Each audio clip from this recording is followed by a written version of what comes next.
नमस्ते मेरे बाल मित्रों। आज हम हिंदी लोक भारती कक्षा 10वीं की कविता क्रमांक 1 भारत महिमा इस कविता को पढ़ेंगे। जयशंकर प्रसाद जी इसके कवि हैं।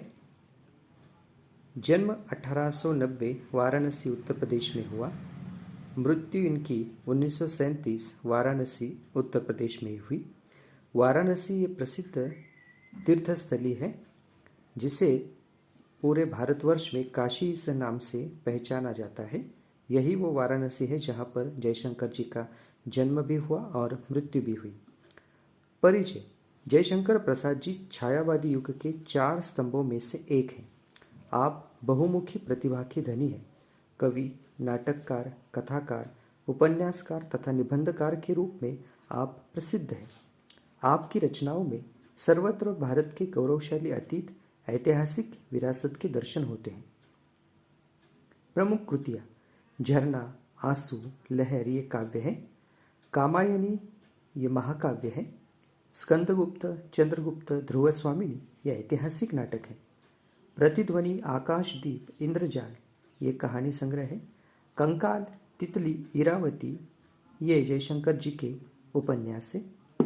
अब प्रस्तुत पद्य संबंध में अर्थात कविता के संबंध में संक्षेप में जानकारी है। प्रस्तुत कविता में कवि ने अपने देश के गौरवशाली अतीत का सजीव वर्णन किया है।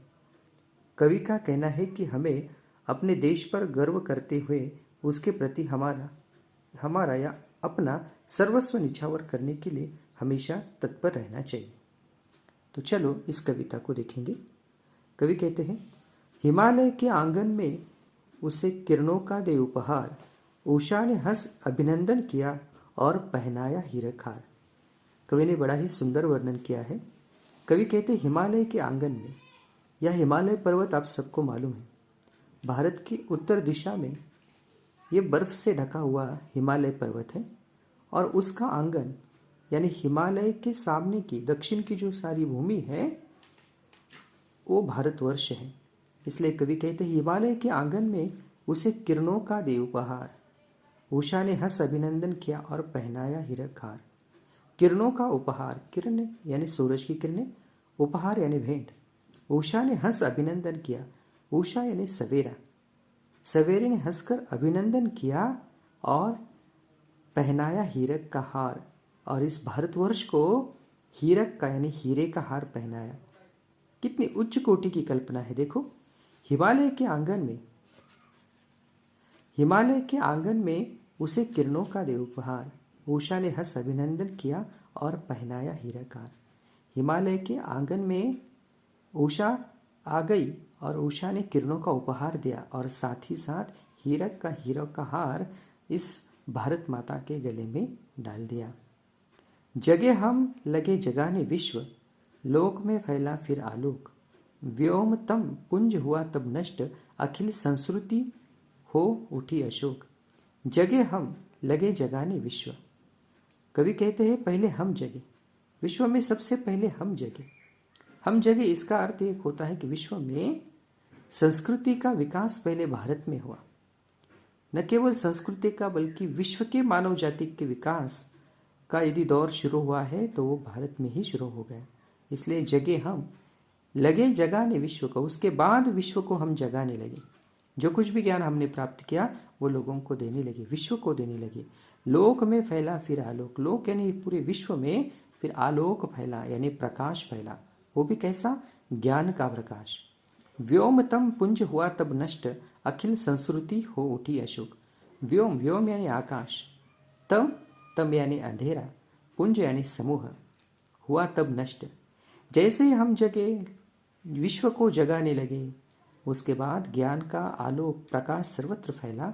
उसके कारण आकाश में जो अज्ञान एकत्रित हुआ था, जिसका पुंज हुआ था, वह अज्ञान नष्ट हो गया। अखिल संस्कृति हो उठी अशोक। अखिल यानी सारी, संस्कृति यानी विश्व, हो उठी अशोक, सारा विश्व शोक से दूर हो गया। जो शोक से दूर है वो अशोक है। इसलिए अनेक लोग अपने बच्चों के नाम अशोक रखते हैं। केवल शोक यानी दुख है, पर अशोक यानी क्या? दुख से जो परा है उसे कहते हैं अशोक। इसलिए कवि कहते हैं कि हम जागे विश्व को जगाया, सारे विश्व में ज्ञान हमने ही फैलाया। और हमारे ही ज्ञान के कारण इस आसमान में, आकाश में जो अज्ञान का अंधेरा था, समूह था, वो नष्ट हो गया और पूरा विश्व दुख से दूर हो गया। दुख को दूर करने का सबसे पहला मार्ग, आसान मार्ग है, वो है ज्ञान। ज्ञान मनुष्य के दुखों को दूर करता है और हमारे ज्ञान ने तो विश्व का दुख दूर कर दिया। विमल वाणी ने वीणा ली, कोमल कर में सप्रीत, सप्त स्वर सप्त सिंधु में उठे, छिड़ा तब मधुर सामगीत। विमल वाणी ने वीणा ली, विमल यानी माँ सरस्वती ने हाथ में वीणा ली। विद्या की देवता है, उसका वर्णन यहाँ पर है। विद्या की देवता हमारी माँ सरस्वती ने हाथ में वीणा ली। कमल कोमल कर में सप्रीत, कमल कोमल, आपने कमल जैसे कोमल कर यानी हाथों में बड़े प्रेम के साथ वो वीणा ली और उसके साथ साथ सप्त स्वर सिंधु में उठे। सप्त स्वर शुरू हो गए। सप्त स्वर यानी क्या? सा रे ग म प ध नि सा, ये 7 स्वर है। और सप्त सिंधु यानी क्या? सप्त सिंधु यानी 7 नदियां हैं। गंगा, यमुना, सरस्वती, सतलज, झेलम, चिनाब, रावी, ये 7 नदियां हैं। और 7 नदियों का प्रदेश जो है हमारा भारतवर्ष, वहाँ पर ज्ञान के सप्त स्वर गूंज उठे। छिड़ा तब मधुर साम गीत, और उसी वक्त संगीत शुरू हो गया। कहते हैं पूरे विश्व में संगीत की शुरुआत भारत में हुई। इसलिए जो हमारा सामवेद है ना, वो सामवेद हमें संगीत का मार्गदर्शन करता है। कहते हैं सबसे प्राचीनतम जो वेद है, वो वेद ही इस विश्व का एक प्रकार से इतिहास है और हमारी संस्कृति सबसे प्राचीन है। इसलिए विश्व को संगीत देने का काम जिस सामवेद ने किया, वो सामवेद यहीं पर निर्माण हुआ। विमल वाणी ने वीणा ली, कमल कोमल कर में सप्रीत, सप्त स्वर सिंधु में उठे, छिड़ा तब मधुर सामगीत। विजय केवल लोहे की नहीं, धर्म की रही धरा पर धूम। इस भूमि पर केवल लोहे की विजय नहीं हुई। यहाँ लोहा ये शब्द आया है, धातु आया है, परंतु यहाँ इसका अर्थ है कि शस्त्र लोहे से बनते हैं। इसलिए इस विश्व में हमने विजय प्राप्त की, और विजय केवल लोहे की नहीं, यहाँ केवल शस्त्र नहीं चला, बल्कि धर्म की रही धरा पर धूम। यहाँ धर्म को महत्व आया। यहाँ युद्ध भी लड़े गए, वो धर्म की राह पर लड़े गए। इसलिए यहाँ के युद्ध धर्म युद्ध कहे गए। भिक्षु होकर रहते सम्राट, दया दिखलाते घर घर घूम। यहाँ बड़े बड़े राजा, महाराजा, सम्राट भी हुए, परंतु वे कैसे रहे? भिक्षु होकर रहे। भिक्षु यानी मांगने वाला, भिक्षा मांगने वाला, यानी बड़े हो गए, राज सिंहासन पर बैठे ये सम्राट, परंतु वृत्ति से वे सदैव भिक्षु की तरह रहे। जनक ये नाम सुना होगा, माँ सीता के वे पिता थे। उनको विदेहराज कहा जाता था। विदेहराज जनक कहते थे, राज ऋषि कहते थे। राजा के पद पर थे, फिर भी ऋषि की तरह रहते थे। हमारे यहाँ पर और एक महाराष्ट्र में दूसरा नाम है, राजर्षि शाहू महाराज। वैसे वे राजा थे, परंतु मन से कैसे रहे? एक ऋषि के समान रहे, इसलिए उनको राजर्षि कहा जाता था। दया दिखलाते घर घर घूम, और ये सम्राट भिक्षु की तरह जीवन जीते और दया दिखलाते घर घर घूम। हाथ में शस्त्र थे, उनके अधिकार था, फिर भी घर घर में जाकर सबको दया धर्म का पालन करते थे। अपनी प्रजा का पिता के समान पालन करते थे। इसलिए कवि कहते हैं, विजय केवल लोहे की नहीं, धर्म की रही धरा पर धूम। भिक्षु होकर रहते सम्राट, दया दिखलाते घर घर घूम। यवन को दिया दया का दान, चीन को मिली धर्म की दृष्टि। मिला था स्वर्ण भूमि को रत्न, शील की सिंहल को भी सृष्टि। यवन को दिया दया का दान। यवन एक धर्म है। साधारणतः इस्लाम के लिए इस शब्द का इस्तेमाल किया जाता है। यवन को दिया दया का दान, उनको दया हमने सिखाई। चीन को मिली धर्म की दृष्टि। चीन आज इतना बड़ा देश है, अपने आप को विकसित कहता है, परंतु उनको धर्म दृष्टि देने का काम, बौद्ध धर्म सबसे अधिक है वहाँ पर, और वो वहाँ गया कहाँ से? इसी भारतवर्ष से। इसलिए कवि कहते हैं, यवनों को दया का दान दिया। चीन को धर्म की दृष्टि देने का काम ही हमारी भारत भूमि ने किया। मिला था स्वर्ण भूमि को रत्न, शील की सिंहल को भी सृष्टि।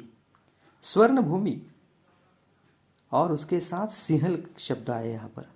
हमारे जो दक्षिण में एक देश है, छोटा सा देश, उसका नाम है श्रीलंका, जिसे पहले सिंहल कहते थे, सिंहल देश कहते थे।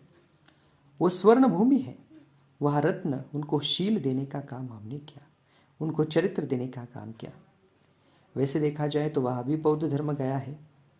हमारे ही सम्राट अशोक के पुत्र और एक पुत्री वहाँ पर गए थे,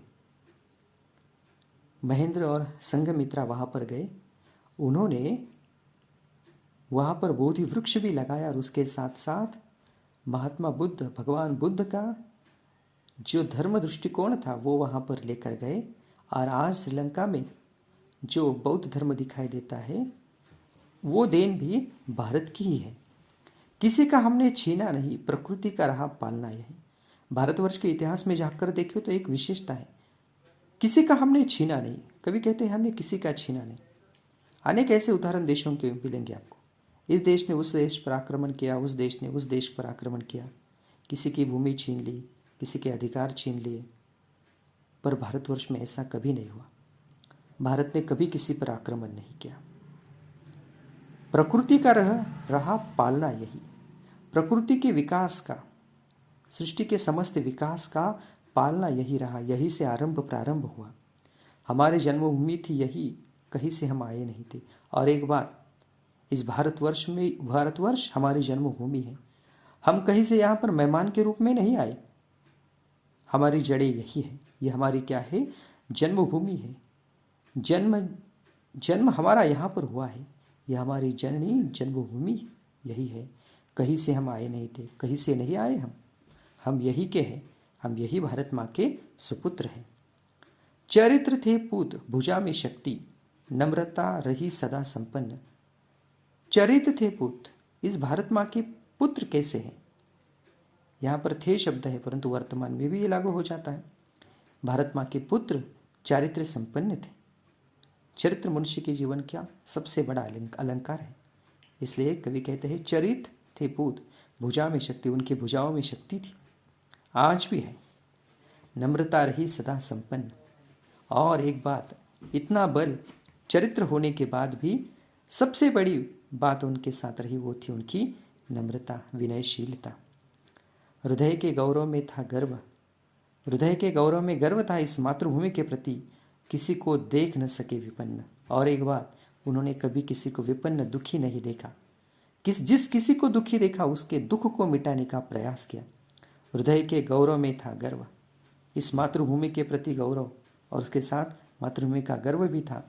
किसी को देख न सके विपन्न, किसी के भी दुख आंखों से देख न सके, गए वहां पर और उनका दुख मिटा दिया। हमारे संचय में था दान, अतिथि थे सदा हमारे देव। हमारे संचय में हमारे पास में दान था। संस्कृति ने हमें वो गुण दिया था। अतिथि थे सदा हमारे देव। हमारे यहाँ पर संस्कृति है अतिथि देवो भव। इसलिए जो कोई भी आएगा हम उसके साथ देव के समान, अर्थात ईश्वर के समान उसके साथ क्या करते हैं? व्यवहार करते हैं। आज भी घर पर मेहमान आए तो हम उनके लिए अच्छे खाने के पदार्थ तैयार करते हैं, साथ साथ उनका सम्मान करते हैं। जितने दिन रहेंगे उतने दिन उनकी क्या करते हैं? भगवान के रूप में सेवा करते हैं। हमारे संचय में था दान, हम देने के लिए सदैव तत्पर थे। अतिथि थे सदा हमारे देव। वचन में सत्य, हृदय में तेज, प्रतिज्ञा में रहती टेव। हमारे यहाँ पर वचन में क्या है? हर वचन में सत्य है, हृदय में तेज है और प्रतिज्ञा में आदत है। ये तीन गुण यहाँ पर बताए गए। वचन में सत्य था, प्राण जाए पर वचन न जाए, वचन सत्य करके रहेंगे। हृदय में तेज था, प्रतिज्ञा में रहती थी टेव। प्रतिज्ञा तो हमारी आदत है, किसी भी प्रकार की प्रतिज्ञा करना और उस प्रतिज्ञा को पूर्ण करना। स्वराज ये मेरा जन्म सिद्ध अधिकार है और मैं उसे पाकर ही रहूँगा। लोकमान्य तिलक ने प्रतिज्ञा की और उसे हासिल ही कर दिया। वही रक्त, वही है देश, वही साहस, वैसा ज्ञान, वही है शांति, वही है शक्ति, वही हम दिव्य आर्य संतान। पर यह सब गया नहीं, यह सब आज भी है, भूतकाल में था, वर्तमान में है और भविष्य में भी रहेगा। क्या? वही है रक्त। आज उन्हीं पुरखों का रक्त हमारे शरीर में है। वही यह देश है, वही साहस हमारे पास है और वैसा ही ज्ञान आज भी हमारे पास है। वही है शांति जो हमारे पुरखों के पास थी, वही शांति आज भी हमारे पास है। जो शक्ति उनके पास थी वो आज भी हमारे पास है। वही हम दिव्य आर्य संतान हैं और वही हम दिव्य आर्य संतान, हम आर्यों की संतान है। जो कुछ भी हमारा अतीत है वो अतीत पूर्ण रूप से हम में आज भी विद्यमान है। हमारा इतिहास हमारे आंखों के सामने है और हम वही दिव्य आर्यों की क्या है? संतान है। जे तो सदा इसी के लिए यही अभिमान रहे हर्ष। जे तो सदा इसी के लिए, इसी मातृभूमि के लिए जिएंगे, इसी मातृभूमि के संस्कारों के लिए जिएंगे। हमारे पुरखों का जो गौरवशाली इतिहास है उसके लिए हम जिएंगे। यही अभिमान रहे हर्ष, यही अभिमान और यही हर्ष, यही आनंद रहे। निछावर कर दे हम सर्वस्व। जब कभी प्रसंग आएगा, समय आएगा, तो उस वक्त क्या करेंगे? हम अपना सब कुछ निछावर कर देंगे, त्याग देंगे, निछावर कर देंगे हम सर्वस्व। समय आए तो जान भी इस मातृभूमि के लिए हम देने के लिए तैयार रहेंगे। हमारा प्यारा भारतवर्ष। और अंत में कवि कहते हैं हमारा प्यारा भारतवर्ष। ये क्या है? हमारा प्यारा भारतवर्ष है।